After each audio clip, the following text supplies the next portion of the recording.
regarding the landscape of the soul. So the chapter starts with a Chinese old tale. इसमें एक Chinese painter है 8th century के जिनका नाम है वू डाउजी।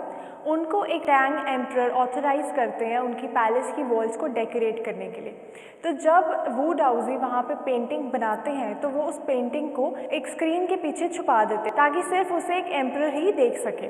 जब एम्परर आते हैं लैंडस्केप को देखने के लिए तो वहाँ पे क्या देखते हैं, forest, high mountains, waterfalls, clouds, man on हिली पाथ्स और बर्ड्स।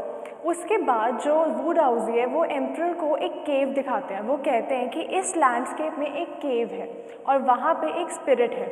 उसके बाद जो पेंटर है वो अपने हैंड्स क्लैप करते हैं और उस केव की जो एंट्रेंस है वो खुल जाती है और जैसे ही वो उसके अंदर जाते हैं तो उसकी एंट्रेंस भी बंद हो जाती है। इससे पहले एम्परर कुछ और सोच पाते हैं कि ये सब क्या हुआ, वो पेंटिंग भी वहाँ से चले जाती है और वो वू डाउजी भी वहाँ से चले जाते हैं। So this was the last painting of Wu Daozi और ये लास्ट टाइम था जब वू डाउजी को किसी ने देखा हो। अब इसके बाद एक और फेमस स्टोरी आती है जिसमें एक पेंटर है, उनका बिलीफ है कि अगर वो ड्रैगन की आईज ड्रॉ करेंगे, उनकी आईज ओपन होगी तो वो ड्रैगन उस पेंटिंग से बाहर आ जाएंगे। इस डर से वो ड्रैगन की कभी आईज नहीं ड्रॉ करते थे और ये बहुत अच्छी रिप्रेजेंटेशन है एक वेस्टर्न स्टाइल पेंटिंग की। इसके बाद एक और स्टोरी है जिसमें क्विंटन मेस्टिस एक 18th सेंचुरी के ब्लैकस्मिथ है वो falls in love with a painters daughter. जो पेंटर है वो ब्लैकस्मिथ के प्रोफेशन को बहुत कम समझते थे, इसलिए क्विंटन जो है वो छुप कर पेंटर के स्टूडियो में जाते हैं और वहाँ पे एक रियलिस्टिक लुकिंग फ्लाई ड्रॉ कर देते हैं।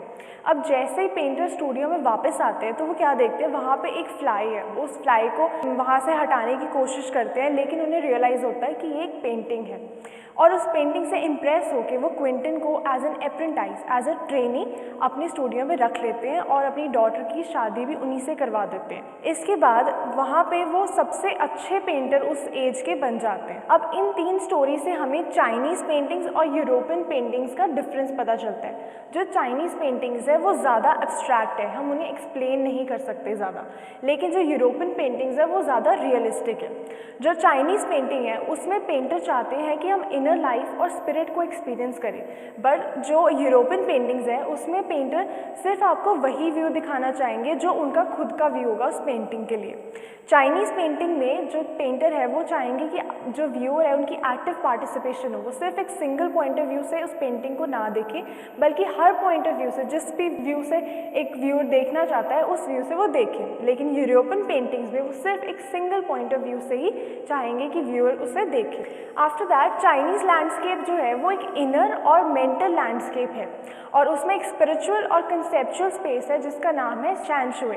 शैनशुए का मतलब होता है एक वाटर माउंटेन जो कि लैंडस्केप ऑफ द सोल को रिप्रेजेंट करता है। लैंडस्केप ऑफ द सोल हमारे चैप्टर का जो नेम है। अब इसके बाद वो डाओइस्ट व्यू के बारे में बताते हैं। वो कहते हैं कि जो डाओइस्ट व्यू है वो एक इंटरैक्शन है यिन और यांग के बीच में। Mountain is the yang which reaches up towards heaven और जो यांग है वो स्टेबल है, वार्म है और ड्राई है। वेयर एज वाटर इज यिन, जो यिन है वो हॉरिजॉन्टल है, वो अर्थ पे रेस्ट करता है और वो फ्लूइड है, मॉइस्ट है और कूल है। So Taoism is the interaction of yin and yang. जो यिन है वो फेमिनिन है और जो यांग है वो मस्कुलर। जैसे कि योगा में प्राणायाम होता है, एक आसन जिसमें हम ब्रीद इन करते हैं, ब्रीद आउट करते हैं, और उसमें होता है कि मिडिल वॉइड। अब जो मिडिल वॉइड है वो बहुत ज़्यादा नेसेसरी है। It shows the importance of white unpainted part in Chinese landscape. जो चाइनीज़ लैंडस्केप में एक वाइट अनपेंटेड पार्ट होता है वो उसे रिप्रेजेंट करते हैं। इसके बाद वो बताते हैं कि हेवन और अर्थ के बीच में जो स्पेस है वहाँ पे मैन है। Man is the channel of communication between poles. Man की जो इम्पोर्टेंस है वो बहुत ज़्यादा है। मैन को हम आई ऑफ द लैंडस्केप भी बोलते हैं। The concept of art brut. Art brut किसने शुरू किया था? 1940 में एक फ्रेंच पेंटर थे जेन ड्यूबुफ्रेट ने, जिन्होंने आर्टब्रट का कॉन्सेप्ट शुरू किया था। अब आर्टब्रट में क्या थे, जो अनट्रेन्ड पीपल है, जिन्हें कोई नॉलेज नहीं है आर्ट की, लेकिन फिर भी उनमें आर्टिस्टिक टैलेंट इतना ज़्यादा है और जिनको एक्सपेक्ट करते हैं लोग कि इन्हें आर्टिस्ट बनने का भी कोई राइट नहीं है, वो लोग, और जो लोग प्रोफेशनल आर्ट वर्ल्ड के बाहर से हैं, वो लोग इतनी अच्छी आउटसाइड वर्ल्ड में एक्सेल करते हैं, उनकी आर्टिस्टिक नॉलेज इतनी ज़्यादा अच्छी होती है। ये उसके बारे में। अब इसके बहुत अच्छे एग्जाम्पल है नेकचंद, जो एक अनट्रेन्ड जीनियस थे और जिन्होंने रॉक गार्डन बनाया था। रॉक गार्डन उन्होंने स्टोन्स और रिसाइक्लेबल मटेरियल से बनाया था। नेकचंद को एक UK based famous magazine 2005 raw vision में भी फीचर किया था और उनकी रॉक गार्डन का स्कल्पचर जो है विमेन बाय द वाटरफॉल उन्हें 15th एनिवर्सरी कवर में भी फीचर किया गया था। अब नेकचंद जो है वो टिन और ब्रोकन मटेरियल कुछ भी जो भी उन्हें रिसाइकेबल मटेरियल मिलता था उससे वो रॉक गार्डन में वो स्कल्पचर्स बनाते थे। अब नेकचंद कहते हैं कि इतने सारे अवार्ड्स के बाद भी मुझे ऐसे लगता है कि सबसे अच्छा अवार्ड मेरे लिए वही है जब सारे लोग मेरी क्रिएशन को एंजॉय करते हैं रॉक गार्डन में आके, उससे बड़ा अवार्ड मेरे लिए कोई भी नहीं है। So this is how the chapter ends. I hope that you all understood the chapter. Till then I see you in the next video. Bye.